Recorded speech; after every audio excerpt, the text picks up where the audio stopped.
Il y a quelque chose que personne ne vous dit sur le fait d'être une bonne personne. Quelque chose que Carl Jung a découvert après des décennies à traiter des patients détruits par des relations toxiques. Les personnes les plus bienveillantes ne sont pas les plus protégées, ce sont les plus attaquées. Et ce n'est pas une coïncidence. Ce n'est pas de la malchance. Il y a un schéma, un mécanisme psychologique qui transforme votre plus grande vertu en votre plus grande vulnérabilité. Jung l'a documenté de manière exhaustive. Il a observé que certains types de bonté agissaient comme un phare pour les prédateurs émotionnels, comme un signal que seul EEX pouvait voir. Une invitation silencieuse que vous ne saviez même pas que vous envoyiez. Aujourd'hui, vous allez comprendre exactement comment fonctionne ce mécanisme. Vous allez découvrir les 5 types de bonté qui vous mettent en danger. Vous allez apprendre pourquoi les manipulateurs peuvent détecter cette vulnérabilité en quelques secondes.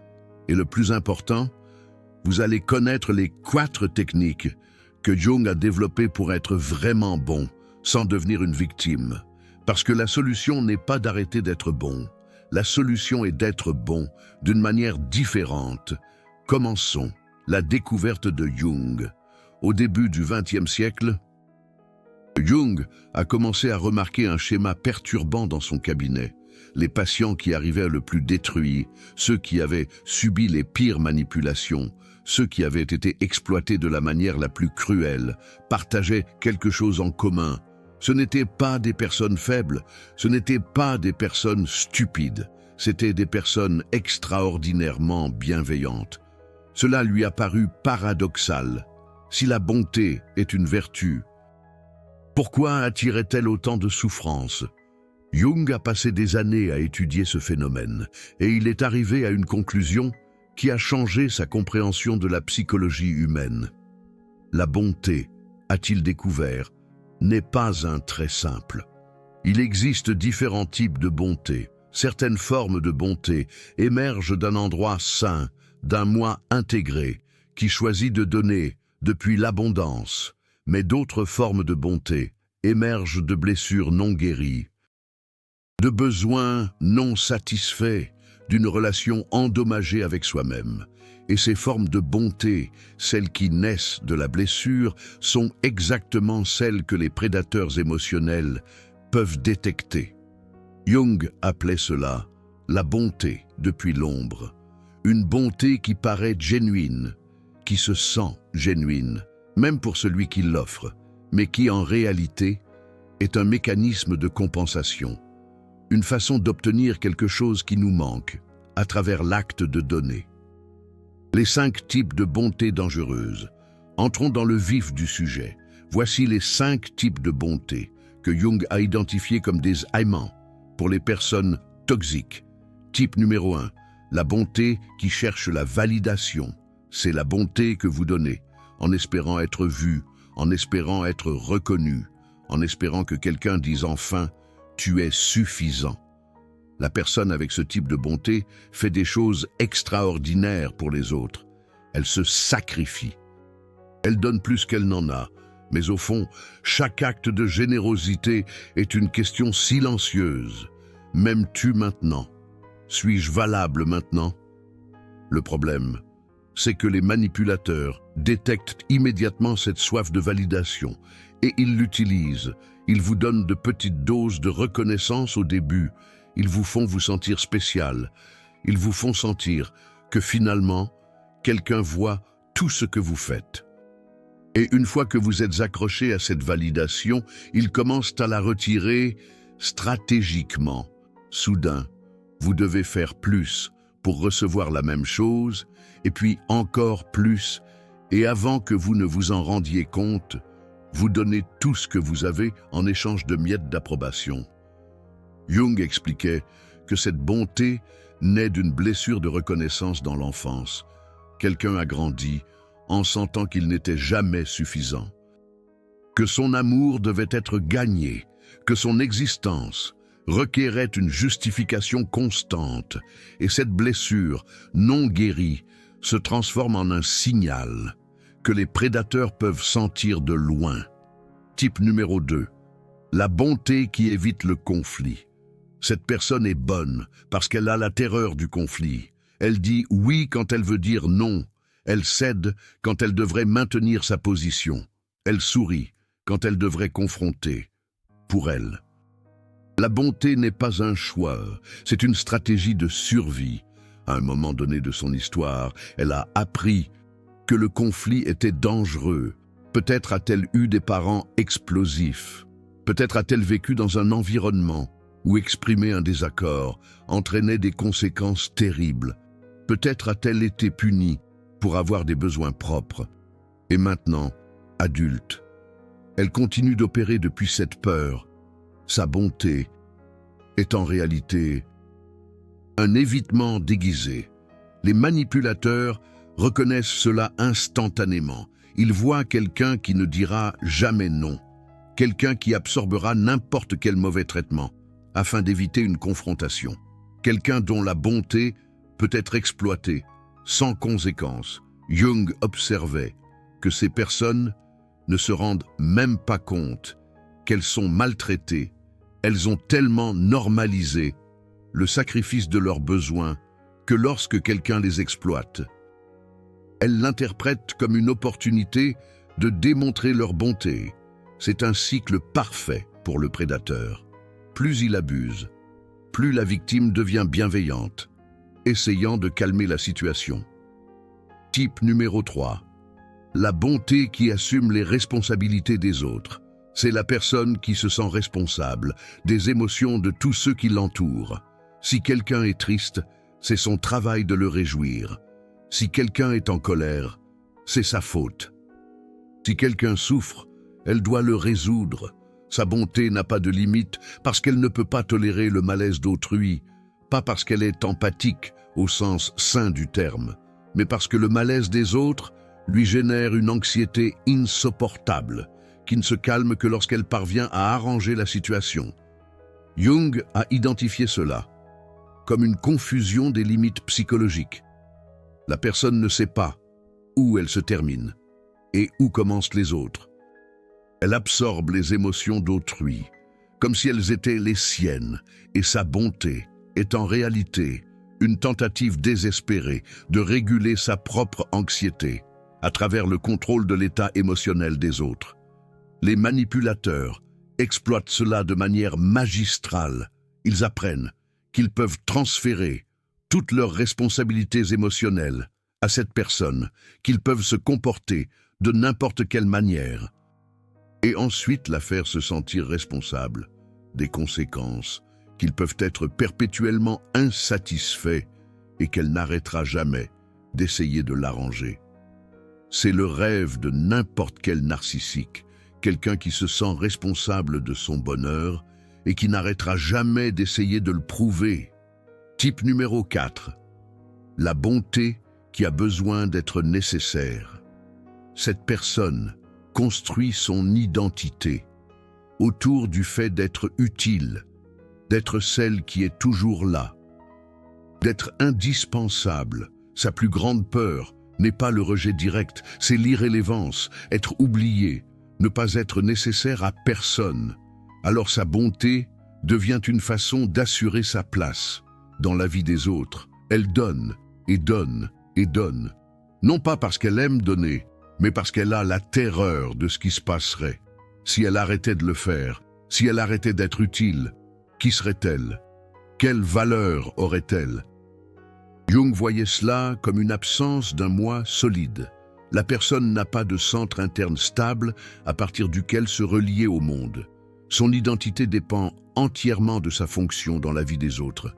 Les prédateurs émotionnels détectent ce besoin et l'utilisent comme chaîne. « J'ai tellement besoin de toi, disent-ils, je ne sais pas ce que je ferais sans toi. Tu es la seule qui me comprenne. » Et la personne avec cette bonté s'accroche immédiatement. Enfin, quelqu'un a besoin d'elle. Enfin, elle a un but. Enfin, elle est indispensable. Ce qu'elle ne voit pas, c'est que ce besoin est fabriqué. C'est un outil de contrôle, et plus elle se donne pour le satisfaire, plus elle devient dépendante d'être nécessaire, et plus le manipulateur a de pouvoir sur elle. Type numéro 5, la bonté qui vient de la culpabilité. C'est peut-être la plus subtile et la plus dangereuse. C'est la bonté de quelqu'un qui, au fond, sent qu'il ne mérite pas d'exister, qui porte une culpabilité diffuse, parfois sans savoir d'où elle vient, et qui utilise la bonté comme une façon de payer une dette qu'elle imagine avoir envers le monde.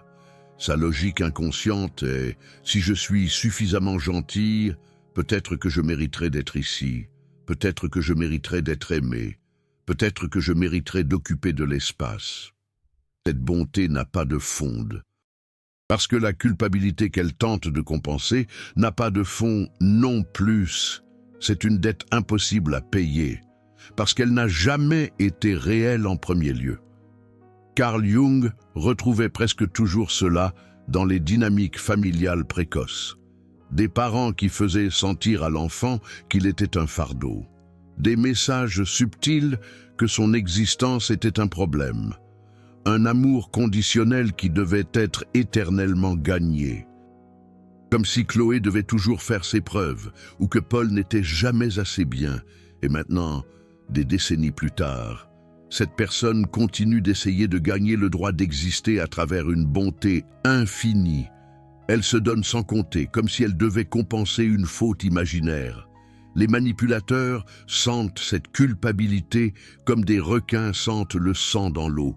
Ils sont comme ces pêcheurs qui savent exactement où jeter leur filet.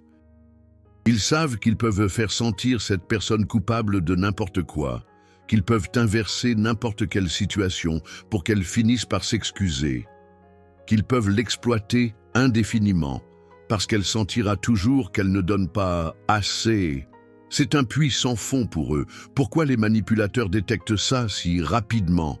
Peut-être vous demandez-vous, comment est-il possible que quelqu'un détecte ses vulnérabilités en quelques secondes?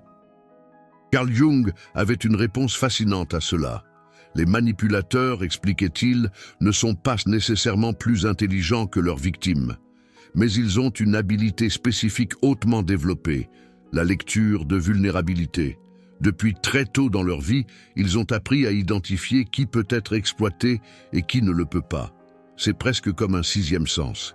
Ils captent des micro-signaux que la plupart des personnes ne remarquent même pas. La façon dont quelqu'un réagit à un compliment excessif, comment il répond à une petite transgression de limite, à quelle vitesse il s'excuse, combien d'efforts il met à plaire. Dans les premières minutes de la rencontre avec quelqu'un, un manipulateur expérimenté sait déjà si c'est une cible viable ou non. C'est comme un jeu d'échecs pour eux. Et les 5 formes de bonté dangereuses que nous venons de décrire envoient des signaux très clairs. Elles agissent comme un phare pour les prédateurs. La personne qui cherche la validation réagit avec une gratitude exagérée face à n'importe quel éloge. Elle est comme Sophie qui rougit à chaque compliment. Celle qui évite le conflit cède immédiatement face à n'importe quelle pression. On dirait Julien qui s'excuse avant même qu'on lui ait fait un reproche. Celle qui assume les responsabilités des autres s'active, visiblement quand le manipulateur montre n'importe quel malaise. C'est comme Marie qui se précipite pour aider dès qu'elle voit quelqu'un en difficulté. Celle qui a besoin d'être nécessaire s'illumine quand on lui dit qu'on a besoin d'elle. On pense à Antoine qui se sent valorisé uniquement quand il est indispensable. Celle qui opère depuis la culpabilité s'excuse pour des choses dont elle n'est pas responsable. C'est le cas de Camille qui s'excuse même si c'est l'autre personne qui a fait une erreur. Ces réponses sont comme des panneaux de néon pour qui sait les lire. Ils disent « Ici, il y a quelqu'un qui peut être exploité. Ici, il y a quelqu'un dont la bonté n'a pas de limite. Ici, il y a quelqu'un qui ne se protégera pas. » C'est une invitation ouverte à la manipulation. Les 4 techniques de Carl Jung pour une bonté SRE. Nous arrivons maintenant au plus important.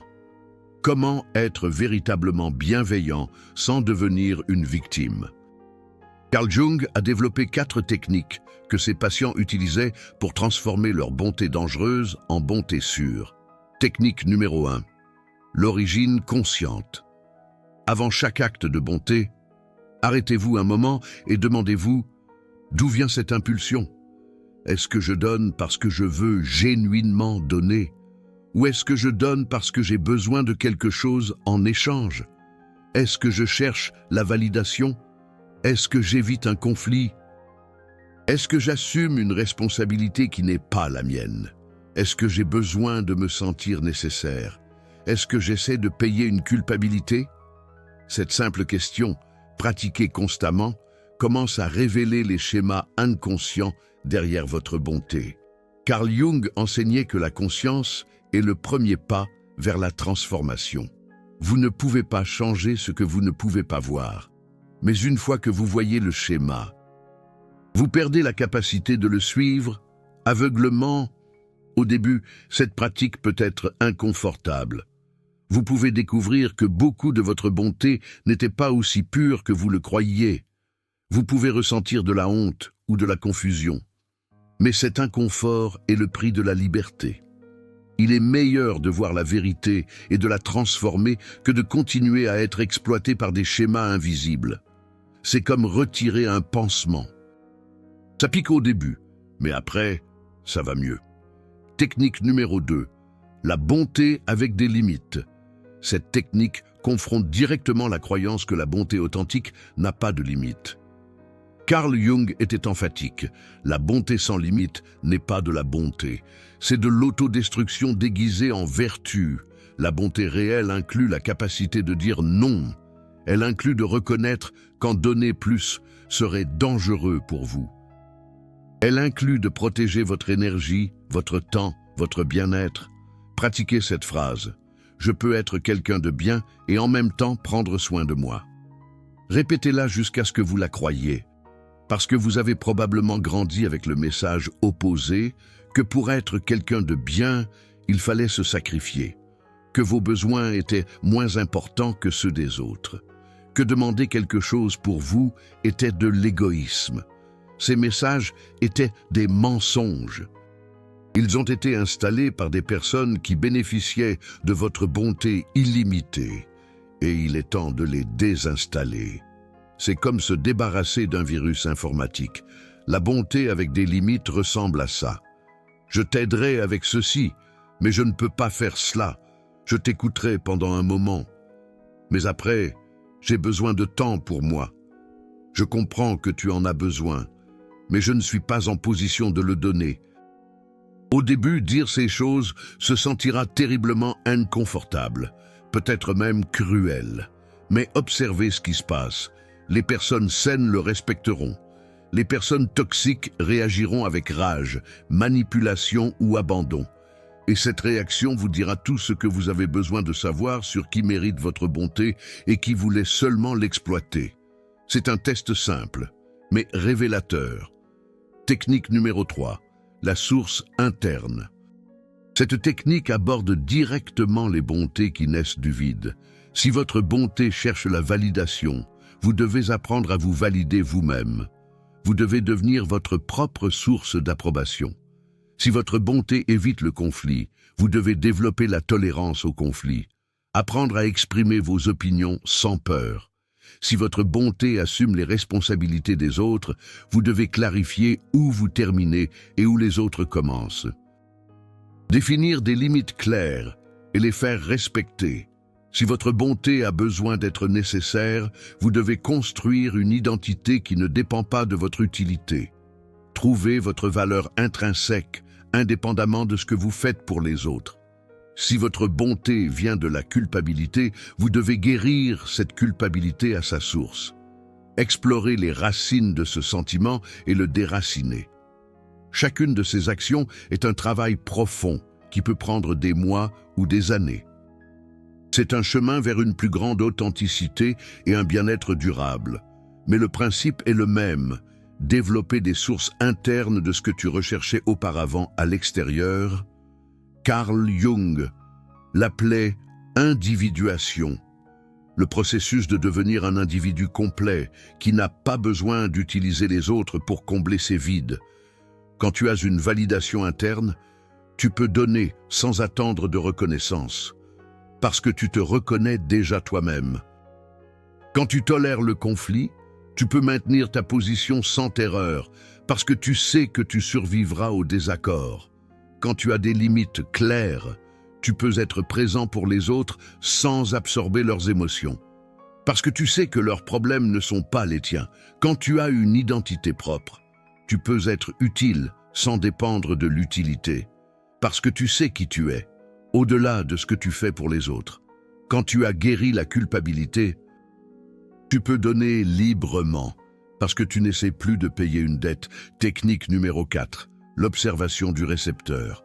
Cette dernière technique est peut-être la plus pratique, pour une protection immédiate.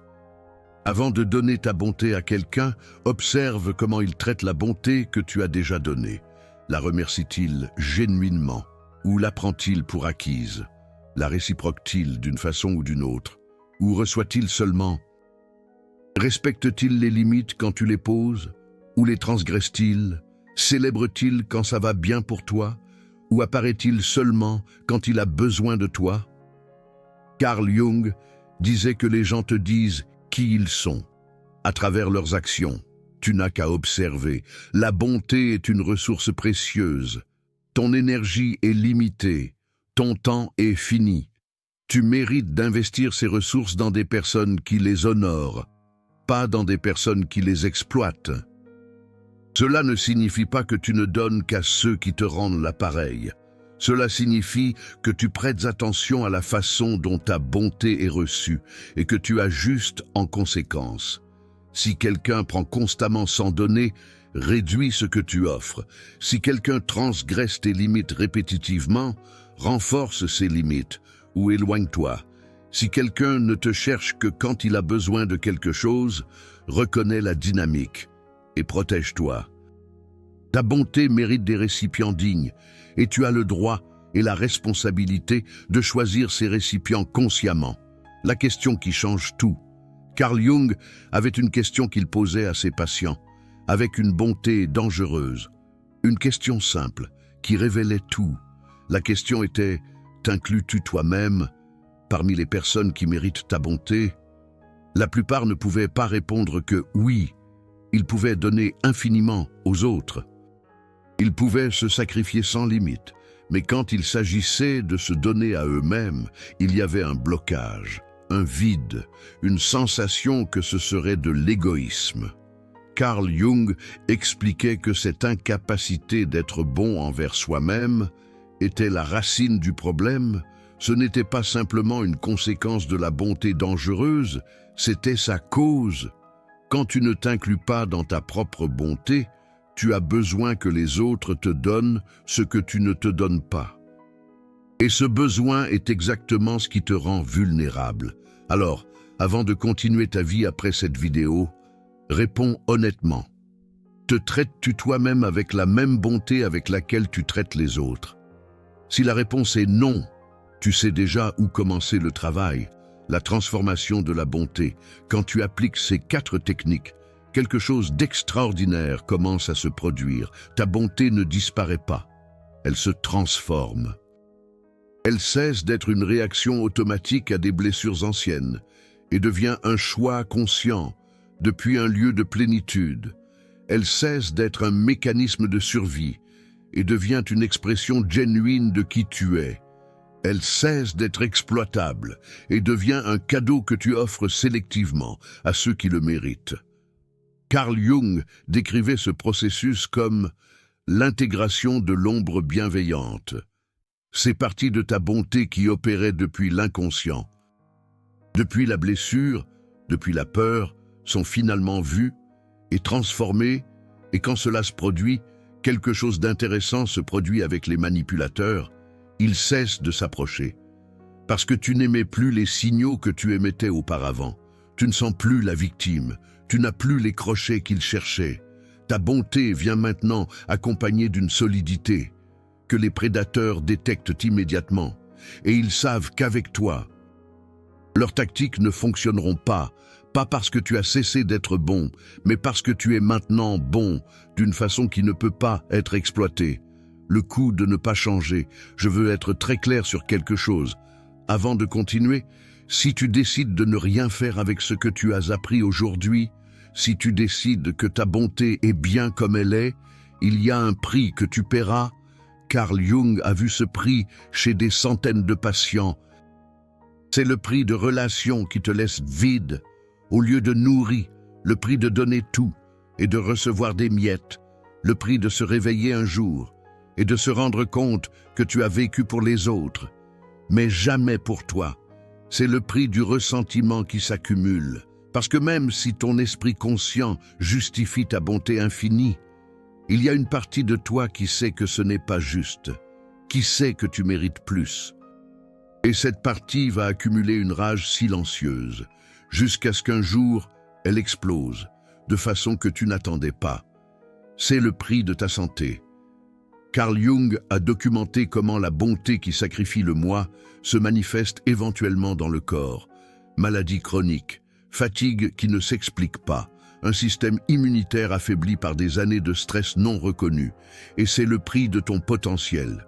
Toute l'énergie que tu dépenses à maintenir les autres satisfaits est une énergie que tu n'utilises pas pour grandir, créer, devenir qui tu pourrais vraiment être. Je ne te raconte pas ça pour te faire peur.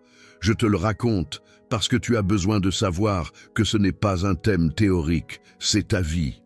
Et chaque jour qui passe sans faire de changement est un jour qui alimente un schéma, qui te consume. Signe que tu es déjà en train de changer. Si tu es arrivé jusqu'ici, quelque chose a déjà changé. Le simple fait d'écouter cette information et de ne pas la rejeter immédiatement signifie qu'une partie de toi est prête à voir la vérité. Il y a d'autres signes qui indiquent que le processus de transformation a déjà commencé. Tu commences à ressentir un inconfort. Quand tu donnes de façon automatique, quelque chose à l'intérieur de toi demande « Est-ce que je veux vraiment faire ça ?» Tu commences à remarquer quand quelqu'un n'apprécie pas ta bonté. Avant, tu l'ignorais. Maintenant, tu le vois. Tu commences à ressentir de la rage dans des situations où avant tu ne ressentais que l'impulsion de donner plus. Cette rage est saine. C'est ton véritable moi qui se réveille. Tu commences à remettre en question des relations que tu prenais avant pour acquises. Tu te demandes, est-ce que cette personne me valorise vraiment? Ces signaux peuvent être inconfortables. Ils peuvent te faire sentir que quelque chose ne va pas avec toi. Mais il n'y a rien de mal, tu t'éveilles. Carl Jung disait que le chemin vers l'individuation passe toujours par une période de crise, un moment où l'ancien ne fonctionne plus, mais le nouveau n'est pas encore établi. Si tu es dans cette période, félicitations. Cela signifie que le changement est réel, une réflexion finale. Si tu t'es reconnu dans l'un des 5 types de bonté dangereuse, je veux que tu saches quelque chose d'important. Ce n'est pas ta faute. Personne ne choisit de développer ces schémas. Elles se forment durant l'enfance, à des moments où vous n'aviez ni le pouvoir, ni la conscience de choisir autrement. Elles se sont installées comme des mécanismes de survie, dans des environnements qui exigeaient que vous soyez ainsi pour survivre. Mais aujourd'hui, vous êtes adulte, vous avez des options, vous pouvez observer les schémas et les transformer. Le chemin n'est pas facile. Il exige une honnêteté brutale envers vous-même. Il demande de tolérer l'inconfort, de changer des comportements que vous avez eus toute votre vie. Il nécessite de décevoir des personnes qui profitaient de votre bonté sans limite. Mais au bout de ce chemin, il y a quelque chose que vous n'avez peut-être jamais expérimenté. Être quelqu'un de bien sans souffrir pour cela. Donner sans vous vider, aimer sans être exploité. C'est la bonté que vous méritez d'avoir. La bonté SRE.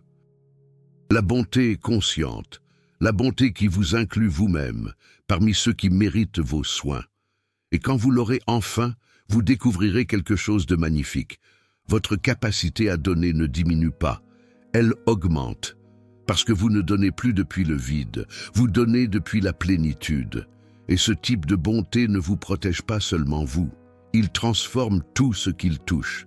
Carl Jung a consacré sa vie à aider les gens à se connaître eux-mêmes, à intégrer les parties rejetées, à transformer les schémas inconscients en choix conscients. Aujourd'hui, vous avez fait un pas dans cette direction. Vous avez appris quelque chose sur votre bonté que vous ne saviez peut-être pas. Vous avez vu des schémas qui étaient auparavant invisibles. Maintenant, c'est à vous de faire quelque chose avec cette connaissance, de vous observer, de vous remettre en question, de vous transformer. Et rappelez-vous, être bon envers vous-même n'est pas de l'égoïsme. C'est le fondement de toute bonté véritable envers les autres. Si cette vidéo vous a aidé à comprendre quelque chose sur vous-même, considérez la possibilité de soutenir cette chaîne. Chaque contribution nous permet de continuer à créer du contenu qui transforme des vies. Et si vous connaissez quelqu'un dont la bonté est exploitée, partagez cette vidéo avec cette personne. Parfois, les mots justes au bon moment peuvent tout changer. La connaissance sans application n'est que divertissement. Prenez ce que vous avez appris aujourd'hui et utilisez-le. Votre vie peut changer à partir de ce moment. On se retrouve dans la prochaine vidéo. Et rappelez-vous, vous méritez d'être traité avec la même bonté que vous donnez, en commençant par vous-même. Absolument.